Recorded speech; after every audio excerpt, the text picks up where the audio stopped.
즐거운 큐시트 회의 시간입니다. 오늘의 첫 번째 소식, 조금 전 발표한 2차 이 내각 인선 발표를 좀 집중적으로 알아봐야 되지 않나 싶은데 이호정 기자가 준비했죠? 네, 맞습니다. 이 키워드로 주요 내용을 잡아봤는데요. 준비한 첫 번째 아이템 함께 보시면요.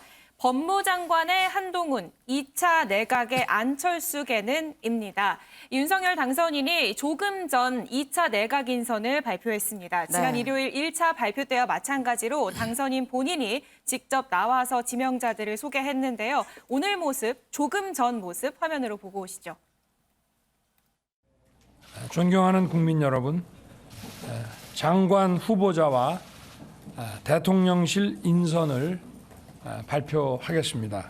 부총리 겸 교육부 장관 김인철 전 한국외국어대 총장입니다. 외교부 장관 박진 국회의원입니다. 통일부 장관 권영세 국회의원입니다. 법무부 장관 한동훈 사법연수원 부원장입니다. 대통령 비서실장 김대기 전 청와대 정책실장입니다. 네, 사회부총리 겸 교육부 장관의 김인철 전 한국외대 총장이 외교부 장관의 박진 의원, 그리고 통일부 장관의 인수위 부위원장을 맡은 권영세 의원이 내정됐고요. 이 막판까지 인선을 고심한 것으로 알려진 대통령 비서실장의 김대기 전 청와대 정책실장이 결정됐습니다. 그런데 단연 눈길을 끈 건 윤 당선인이 발표를 할 때 바로 뒤에 서 있었던 한동훈 사법연수원 부원장입니다. 바로 법무부 장관에 내정이 됐는데요. 오늘 굉장히 깜짝 발탁 인사다라는 평가가 나오고 있습니다. 윤 당선인이 발탁 이유를 뭐라고 설명했는지도 함께 들어보시죠. 한동훈 후보자는 20여 년간 법무부와 검찰의 주요 요직을 두루 거쳤고 수사와 재판, 검찰제도, 법무 행정 분야의 전문성을 쌓아왔습니다. 앞으로 법무 행정의 현대화 그리고 글로벌 스탠다드에 부합하는 사법 시스템을 정립하는 데 적임자라고 판단했습니다. 법무 행정을 담당할 최적임자라고 저는 판단했고 절대 파격 인사는 아니라고 생각합니다. 네, 윤 당선인이 파격 인사는 절대 아니다라고 얘기를 했지만 파격 인사로 평가가 되고 있습니다. 일단 이 윤석열 새 정부에서 한동훈 검사장이 다시 주요 보직에 등용될 거다라는 전망은 지배적이었습니다. 실제로 윤 당선인이 후보 시절에 한동훈 검사장을 비유해서 독립운동가처럼 수사를 해온 사람이다. 이런 사람은 중용돼야 한다라는 뜻을 내비치기도 했는데요. 하지만 주로 거론된 자리는 바로 서울중앙지검장 자리였거든요. 그런데 중앙지검장 그리고 검찰총장도 아닌 법무부 장관에 지명이 된 상황입니다. 또 파격이라는 평가를 받는 이유 중 하나는 바로 검찰 문화 때문입니다. 이렇게 핵심 보직에 누가 등용이 되냐에 따라서 그 윗기수 검찰 선배들은 보통 옷을 벗는 게 그동안의 검찰 내 관행이었습니다. 지금 한동훈 사법연수원 부원장보다 선배인 검찰 선배가 23명이 있습니다. 이들의 행보에도 앞으로 눈길이 끌리고 있는데요. 이 검찰총장과 달리 법무부 장관은 사실 기수에 따른 검찰 인사에 직접적인 영향을 받지 않기 때문에 좀 예외적이다라는 얘기도 있지만 어쨌든 인사에는 영향을 미칠 거다라는 얘기가 나오고요. 얼마나 파격이냐 하면 한동훈 검사장이 지금 27기거든요. 그런데 박범계 법무부 장관이 23기, 추미애 전 법무부 장관이 14기입니다. 그리고 지금 서울중앙지검장 검찰총장으로 있는 이 인사들도 모두 다 한동훈 검사장보다 당연히 선배겠죠. 그만큼 굉장히 기수를 뛰어넘는 인선이 발표된 만큼 앞으로 검찰 행보에도 지금 관심이 쏠리고 있는 상황입니다. 오늘 이런 점에 대해서 기자들이 질문을 했습니다. 한동훈 검사장 어떤 답변했는지도 직접 들어보시죠. 사실 27기신데 가뜩이나 연소화된 이제 검찰이 더욱 그 연소화 심해지는 것 아닌지. 대한민국은 이미 여야 공히 20, 30대 대표를 배출한 진취적인 나라입니다. 제가 지금 거의 50이 됐고 그리고 공직 생활에서 이 분야에서만 20년 넘게 근무를 했습니다. 이런 정도 경력을 가진 사람이 나이나 경력 때문에 장관직을 수행하지 못할 만한 나라는 아니라고 생각하고요. 그리고 기수문화는 국민의 입장에서는 철저히 아주 지역적인 겁니다. 제가 그동안 해온 경험을 바탕으로 용기와 헌신으로 최선을 다할 거라는 말씀을 드리겠습니다.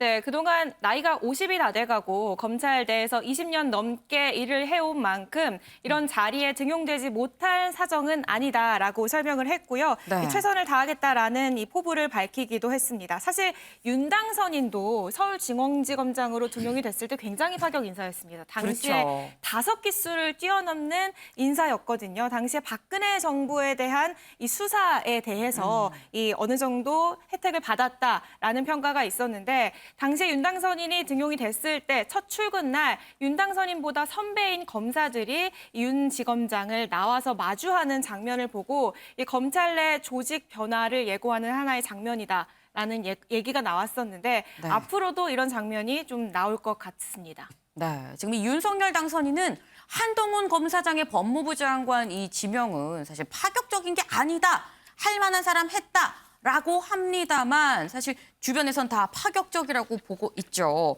특히나 이 발탁이 좀 주목받는 이유는 파격적인 것도 있긴 합니다만 한동훈 검사장이 대표적인 검찰 윤핵관이기 때문입니다. 특히나 같은 이유로 여권에선 굉장히 좀 주시해서 보고 있었던 인물이기도 하죠. 관련 영상 같이 보고 오겠습니다. 한동훈 검사가 잘못했으면 제가 그걸 어떻게 비호를 합니까?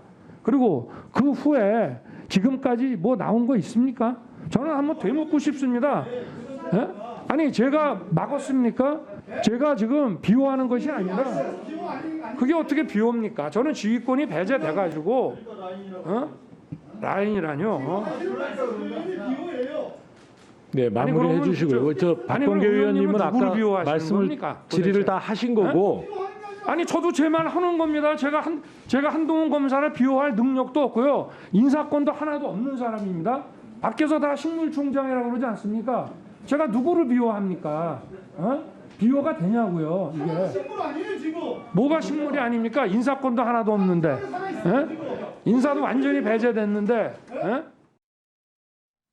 네, 참 저 영상을 보면서 참 아이러니하다라는 생각이 든 게 지금은 당선인이 된 이 윤석열 당시 검찰총장과 그리고 지금은 법무부 장관인 박범계 당시 의원과 그리고 저기에서 윤 당선인이 계속 내가 누굴 비호합니까? 라고 이 언급하면서 나왔던 한동훈 검사장이 이제는 법무부 장관 내정자가 된 참 이런 상황입니다. 시간이 흐르고 흘러서 지금 이런 상황이 됐는데 유호정 기자, 오늘 이 인선 발표 내용을 좀 보니까 지금 이 한동훈 검사장이, 그러니까 한동훈 후보자가 안 그래도 주목을 받는데 이 각종 현안에 대해서 굉장히 좀 거침없이 막 발언을 하더라고요. 네, 맞습니다. 사실 후보자로 이 내정이 됐을 때 네. 현안에 대해서는 뭐 아직 말할 때가 아니다. 굉장히 조심스러운 태도를 맞아요. 보이는 보통은 게 그러죠. 보통의 후보자들의 모습이죠. 그런데 네. 오늘 한동훈 후보자는 자신의 입장을 분명하고 명확하게 얘기를 했습니다. 크게 두 가지 현안에 대해서 얘기를 했는데요. 이 수사지휘권 그리고 지금 민주당이 추진하고 있는 검수완박 법안에 대한 얘기였습니다. 어떤 얘기 했는지 직접 듣고 오시죠. 지난 박범계 장관, 추미애 장관 시절에 있어서 수사지휘권이 남용된 사례가 얼마나 국민에게 해악이 큰 것이었는지에 대해서 실감하고 있습니다. 제가 장관에 취임하더라도 수사지휘권을 구체적인 사건에 대한 수사지휘권을 행사하는 일은 없을 거라고 말씀드립니다. 이 나라의 모든 상식적인 법조인, 언론인, 학계, 시민단체들이 전례 없이 한 목소리로 반대하고 있습니다. 이 법안이 통과되면 국민들이 크게 고통받을 것이기 때문입니다. 그 점을 감안했을 때 이런 법안의 처리의 시도는 반드시 저지되어야 한다고 생각합니다. 그 방안에 대해서는 앞으로 차차 여러분들과 함께 생각해 보겠습니다. 네, 법무부 장관의 수사지휘권 문제 굉장히 정치권에서는 이슈인 문제인데요. 여기에 대해서 본인이 이 문제에 대해서 해악임을 겪었다. 만약에 장관에 취임하더라도 수사지휘권을 행사하는 일은 없을 것이다라는 입장을 밝혔고요. 네. 또 지금 검수완박으로 정치권이 한창 시끄럽지 않습니까? 그쵸. 그런데 여기에서 심지어 민변과 참여연대도 반대하고 있다. 이런 식의 만장일치 반대가 있었는지 모르겠다라면서 그 목소리에 귀를 기울여야 한다라는 점을 강조를 했습니다. 이 국민들이 고통받을 것이기 때문에 처리 시도는 반드시 저지돼야 된다라는 확실한 입장을 밝혔습니다. 네, 윤영걸 대표님. 네. 지금 보면 글쎄 윤석열 당선인도 아마도 내가 이 법무부 장관에 한동훈 검사장을 임명을 하면 지명을 하면 아마도 분명히 엄청 파격적으로 느낄 거다, 뭔가 논란이 될 수 있다라는 걸 알고도 했을 거라는 생각이 좀 듭니다. 네. 근데 이렇게 일단 지명을 한 이상 이제 인사청문회가 열릴 텐데 인사청문회에서 과연 이게 통과가 될 것인가 어떻게 보세요? 뭐 인사청문회가 가장 쟁점이 이번에 되겠죠. 오늘 네. 그 윤석열 당선인 그 내각 발표에서 가장 관심 끄는 게 한동훈 법무부 장관 네. 내정자였어요. 다른 분들은 뭐 미리 신문에 났던 사람이고 또 잘 모르는 사람이라 별로 관심이 없는데 한동훈 장관 후보자는 모르는 사람이 없어요. 왜냐하면 문재인 정권 들어와서 가장 핍박받은 검사 두 사람이 있는데 한 사람은 대통령이 된 윤석열이고 당선인이고 네. 한 사람은 리틀 윤석열로 보이는 한동훈 장관 내정자예요. 그러니까 어떻게 보면은 국민들의 항상 관심이 끄는 거죠. 저는 그 과거에 노태강 차관이라고 있어요. 알죠. 예, 박근혜 대통령 때 그 어떻게 보면 핍박받아서 거의 한직을 떠돌다가 나가게 된 사람인데 문재인 대통령 오자마자 문체부 차관으로 하고 네. 지금 임기 끝나니까 지금 스위스 대사까지 보냈거든요. 그러니까 전임 정권에서 잘못된 거를 역사 바로 잡기 차원에서 어떻게 보면 인사를 한 거다 뭐 이렇게 볼 수 있겠습니다만은 더불어민주당 차원에서 볼 때는 굉장히 그 당선인 대통령이 한동훈 법무부 장관을 통해서 직할 통치하려는 거 아니냐. 뭐 이런 또 불신을 가질 수가 있는 거죠. 그리고 또 한동훈 그 법무부 장관 내정자가 그동안 수사해 왔던 게 문재인 정부의 가장 아픈 부분을 많이 수사해 왔잖아요. 네. 그러니까 신구 권력이 검찰 수사로서 그만큼 쟁점이 될 가능성이 있으니까 청문회가 불꽃 튀기는 거죠. 물론 뭐 청문회는 업무 능력하고 도덕성 두 개를 봅니다. 네. 그래서 업무 능력은 벌써 검증돼서 저는 문제가 없다고 보고 도덕성은 뭐 아직 나온 게 없으니까 그건 문제가 없다고 보는데 다만 이제 더불어민주당에서는 계속 어떤 식으로든지 쟁점으로 삼고 갈 거다 이런 생각이 들고요. 윤석열 당선인이 한동훈을 내정한 이유는 저는 세 가지라고 봐요. 네. 첫째는 그동안 법무부 장관이 인사권, 예산권, 징계위 여러 수사지휘권을 통해서 네. 검찰 중립성, 독립성을 계속 흔들어 왔잖아요. 그러니까 가장 핍박받은 한동훈 장관 내정자 당신이 한번 법무부 장관에서 검찰 중립성, 독립성을 좀 지켜줘. 이거 하나가 있겠고 또 하나는 문재인 정권 들어와서 계속 중요한 수사들이 검사들이 그 친정부 편이 너무 많다 보니까 수사가 제대로 된 게 없었어요. 네. 그러니까 그 사람들에 대한 세대 교체 의미 이게 있을 테고 또 하나 세 번째는 지금 검수완박, 검찰 수사권 완전 박탈이 나오는데 한동훈 법무부 장관을 만약에 시킨다면은 검수완박이 국회를 통과하더라도 상설특검이라든지 여러 가지 우회 경로를 통해서 검찰 수사를 계속 지속할 수 있는 그런 힘을 좀 밀어주는 거 아니냐. 저는 이런 복합적인 뜻이 있다 이렇게 보여집니다. 네, 지금 한 세 가지 정도로 좀 요약을 해주셨습니다.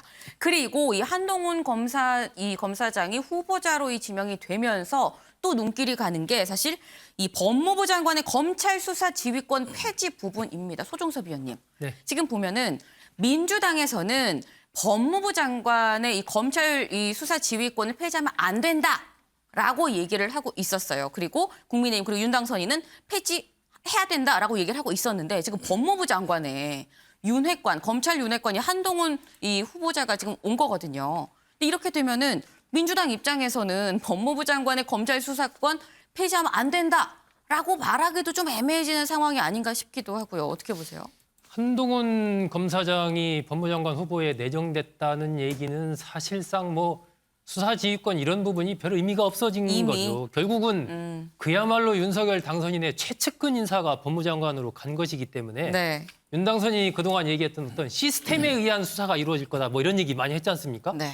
결국 자신의 뜻을 가장 잘 아는 자신의 복심이라고 할 수 있는 인사가 법무장관에 가는 그런 모양새가 됐기 때문에 다른 부분들은 상당히 이제 부차적인 문제라고 보고 저는 이제 두 가지 부분인데 하나는 이 속에 숨어 있는 의미는 윤석열 당선인이 어쨌든 이 현재 여권의 공세에 밀리지 않겠다라는 부분을 분명히 한 것이다. 네. 그래서 앞으로의 어쨌든 전국에서 현재의 의회 구성이라든지 여러 가지 이런 부분이 불리한 이런 속에서 강한 흐름을 가져가겠다라는 윤석열 당선인의 의지가 그대로 인사로 표출이 됐다. 정면 돌파하겠다. 예, 정면 돌파하겠다는 그런 의지로 표출이 됐다라고 보고 하지만 이것이 말이죠. 과거에 청와대 민정수석을 지낸 인사가 법무장관으로 갈 때에도 굉장히 언론에서도 좀 과연 적절한가에 대한 네. 비판이 많이 있었습니다. 네. 근데 지금 한동훈 검사장 같은 경우는 온 국민이 다 아는 윤석열 당선인의 그야말로 최측근 인사거든요. 네. 그런 인사가 법무장관에 내정됐다라는 부분에서의 과연 그러니까 업무 능력 이런 걸 떠나서 하나의 그러한 관계 속에서 향후에 펼쳐질 여러 가지 전국을 예상한다면 과연 이것이 적절한 인사인가 부분에 대해서는 저는 좀 생각해 볼 여지가 좀 있지 않나 하는 네. 생각입니다. 네. 아마도 정면 돌파를 하겠다는 생각으로 한동훈 후보자를 지금 지명을 한 것 같은데 적절한 인사인지 모르겠다는 의견도 있었습니다.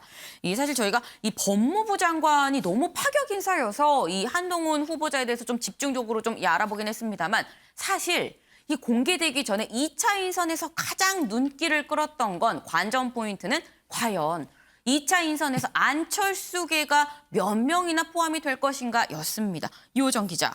몇 명이나 포함됐어요? 네, 현재까지 발표된 안 위원장 측 인사는 네. 없습니다. 없어요. 이 주목을 받고 있는 이유가 지난 일요일 1차 발표 때 안 위원장 측으로 분류되는 장관 인선이 단 한 명도 없었기 때문인데요. 이후 안철수 위원장의 최측근인 이태규 의원이 인수위원회에서 돌연 사퇴하면서 네. 양측의 갈등설이 불거졌던 상황이죠. 하지만 이번에도 안 위원장 측 인사는 없었습니다. 안철수 대표가 위원장으로 있는 지금 인수위에 안철수계 인사가 약 3분의 1가량입니다. 그쵸. 이 비율대로 하면 18개 부처 장관 중에 그 비율만 따지면 6개 장관 정도. 그런데 딱 떨어지게 아니더라도 네. 공동정부를 위한 결합을 위해서라도 최소 두세 자리 정도는 네. 안철수계 인사가 앉지 않을까 하는 전망이 우세했는데요. 하지만 이번 발표에서도 안 대표 측 인사는 포함되지 않았습니다. 이 때문에 안 위원장 측에서는 혼신의 힘을 다해서 돕고 있는데 결국 아무도 반영되지 않았다라는 불만의 목소리가 터져 나오고 있는 상황입니다. 네, 지금 안철수계 인사가 한 명도 없는 지금 그런 상황입니다. 이 인사 발표가 난 지 지금 뭐 한 1시간 40분쯤 지금 지난 상황인 건데 이호정 기자. 안철수 위원장이 이번 인선에 대해서 이 본인 쪽 사람이 한 명도 없는 거에 대해서 좀 입장이 나온 게 있을까요? 네, 아직은 들리지 않고 있습니다. 윤 당선인이 인선을 발표하는 같은 시각 네. 안 위원장은 코로나 비상특위 회의를 진행을 하고 있는데요. 불과 1시간 전 인사라서 아직은 이 인선에 대한 구체적인 입장은 밝히지 않았습니다. 분명한 건 이번 인선 안 위원장이 반길 만한 인선은 아니다라는 건데요. 앞서 1차 인선 발표 때도 이 인선에 대해서 자신의 의견이 반영되지 않았다라는 취지로 이 불만의 목소리를 얘기하기도 했습니다. 직접 들어보시죠. 가장 중요한 인사 기준은 해당 분야에 대한 전문성이 있고 또 도덕성이 있고 그리고 또 개혁 의지가 있고 그리고 또 그것을 이룰 만한 리더십이 있는 사람이어야 합니다. 그래서 그 인선 과정에서 특히 제가 전문성이 있는 분야에 대해서는 조언을 드리고 싶었습니다만 그런 과정은 없었습니다.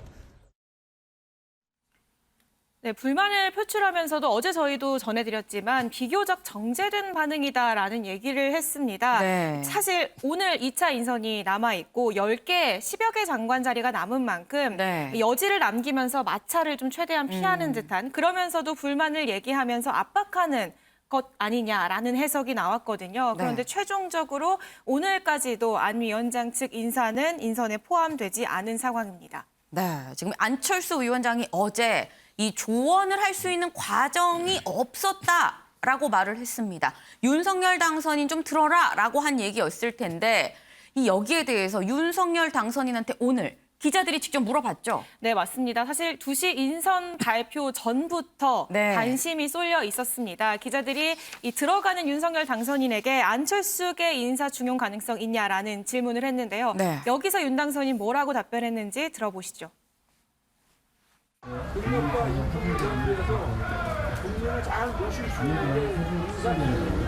안철수계 좀 중용 가능성에 대해서는 조금 언급이 어려우실까요? 원칙을 예. 제가 말씀드렸잖아요. 예. 거기에 부합하면 어느 계고 상관이 없어요. 거기에 부합하지 않으면 안 되는 것이고. 네, 인사 원칙에 부합하면 어느 개도 상관이 없다. 네. 인사 원칙이 중요하다라는 입장을 밝혔는데요. 사실 이 우려되는 건 공동정부를 위한 화합적 결합 가능하냐라는 겁니다. 네. 오늘 여기에 대해서 인수위에서도 좀 추가적인 설명이 있었는데요. 안 위원장의 의견이 다소 반영이 안 됐다면 그 기조는 앞으로도 직책 후보 선정 과정에서 계속 검토될 거다라는 설명을 하기도 했습니다. 네.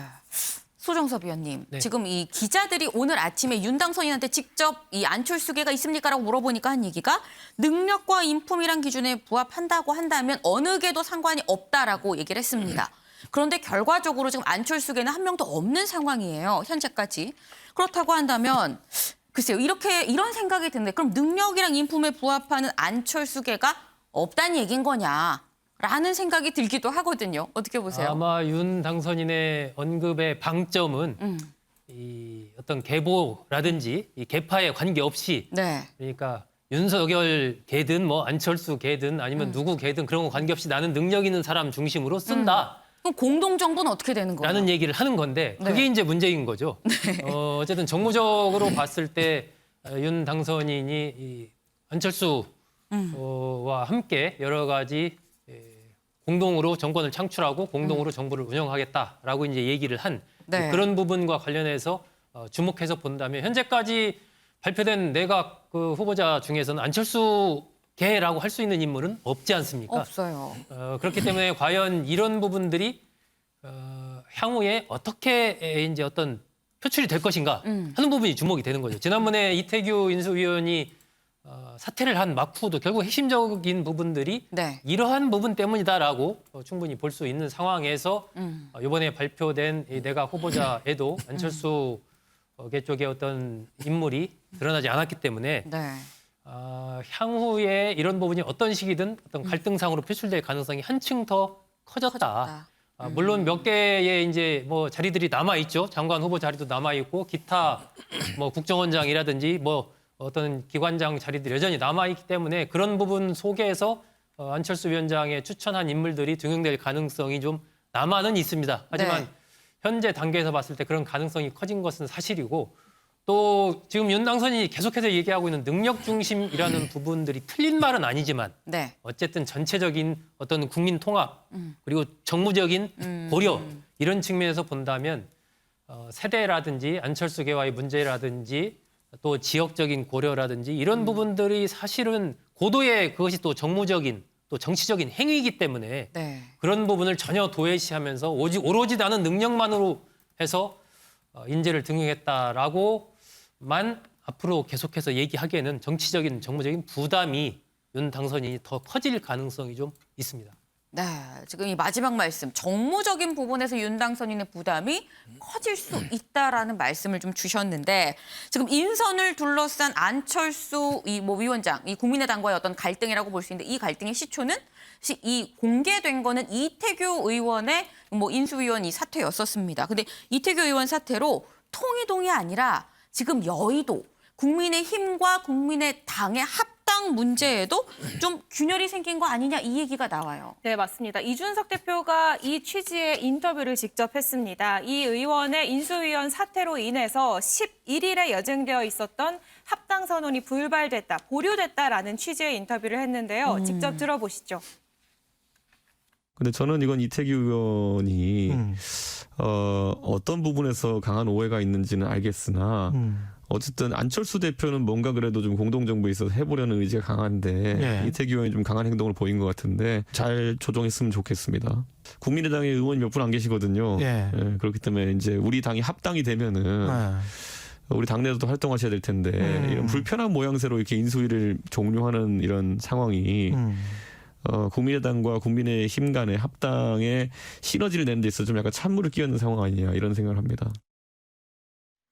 네, 이런 입장에 국민의당 측에서는 합당선언 합의는 사실이 아니다라고 설명을 했습니다. 합당에 이견은 없으나 선언 시점을 정한 건 아니었다라는 설명이 있었습니다. 네. 그런데 국민의당은 지금 얘기가 좀 다른 것 같아요. 그렇죠? 네, 맞습니다. 지금 국민의당에서 지금 얘기하기로는 합당에는 이견이 없으나 선언 시점을 정한 것은 아니었다라는 얘기를 하고 있는 상황이고요. 이거에 대해서 양당의 온도차가 있었다라는 설명과 함께 이태규 의원으로 인해서 합당선언에 찬물을 끼얹었다라는 이준석 대표의 주장에 대해서 이태규 의원의 사퇴는 개인적인 거취 표명이다라는 설명도 있었습니다. 네. 윤영걸 대표님. 지금 보면은 합당 논의가 다 끝났다는 데에서는 이견이 없어요. 다만 이 합당이 끝났다는 걸 발표하는 시점을 두고 뭐 그때 하려고 했어. 그때 하려고 한 거 아니야. 이걸 두고 지금 얘기를 하는데 이 감정 싸움 아닌가요? 감정 싸움이라고 봐야죠. 원래 11일 날 합당 선언을 하기로 돼 있는데 지금 뭐 내각 인선하고 관련돼서 이태규 인수위원 사퇴하고 여러 가지 감정 싸움이 몰리면서 조금씩 늦어지고 있는 거죠. 그 이유는 공동정부를 선언을 했는데 지금 공동정부가 안 되고 있잖아요. 그러니까 과거 DJP 정권이 연합정부가 설 때는 협상 전에 한 1년 이상 협의해서 공동정부가 서고 그 후에도 1년, 2년 가까이 공동정부가 됐거든요. 근데 여기는 이번에는 쉽게 선거 사전투표 하루 전날 급조해서 물이 끓었는데 쉽게 끓은 물이 쉽게 식어버리는 거죠. 바로 얼음물로 끓는 물이 얼음물로 바뀐 거죠. 그 이유는 저는 뭐 윤석열 당선인이 좀 인사할 때 좀 앞으로 자리는 몇 개 더 있었습니다마는 좀 해줄 수 있었는데 공동정부 조건이 두 가지잖아요. 하나는 철학 공유, 하나는 자리 배분 이건데 지금 철학 공유는 애당초 안 된 거고 자리 배분까지 안 되니까 공동정부의 앞일에 대해서 굉장히 좀 그 암울한 거 아닌가 뭐 이렇게 생각되는데 저는 안철수 후보 인수위원장 탓도 좀 있다고 봐요. 총리를 고사를 안 하고 받았으면은 내각 재청도 할 수 있고 해임 건의권도 있고 여러 가지 내각 조각에 관여를 할 수 있는데 인수위원장은 거기에서 좀 떨어져 있었잖아요. 그러다 보니까 스스로 자초한 면이 있는 거 아닌가 뭐 이렇게 생각이 되는데 그럼에도 불구하고 저는 감정싸움 며칠 안으로 바로 끝날 거라고 이렇게 봅니다. 왜냐하면 지금 칼자루는 국민의 힘이 잡고 있어요. 그리고 지방선거가 이제 한 달 열흘 좀 더 남았거든요. 한 달 20일 정도인가요? 그러니까 공천도 있고 여러 가지가 있기 때문에 시간을 끌면 끌수록 국민의당은 좀 불리한 거 아니냐. 그리고 또 그 공천도 있지만은 또 선거비 보전 뭐 이것도 굉장히 뭐 밖으로는 얘기는 안 하지만 돈 문제가 크거든요. 그것도 빨리 해야지 선거의 보전도 국민의힘에서 좀 감당할 수 있고 또 안철수 후보가 공동정부를 할 때는 자리 한두 개를 바라는 게 아니라 다음 대권 도전을 위한 거잖아요. 그러니까 호랑이 굴에 좀 서운하지만 호랑이 굴에 들어가서 거기서 적극적으로 자기 자리를 빨리 확보하는 게 관건 아닌가 이렇게 생각이 들고 윤석열 당선인이나 국민의힘에서도 칼자루를 잡았다고 너무 휘둘르지 말고 어느 정도는 좀 배려를 하는 그런 자세가 필요하지 않나 저는 이렇게 생각을 했습니다. 네, 감정 싸움은 지방선거가 코앞이기 때문에 곧 끝나지 않겠느냐라는 말씀을 주셨습니다.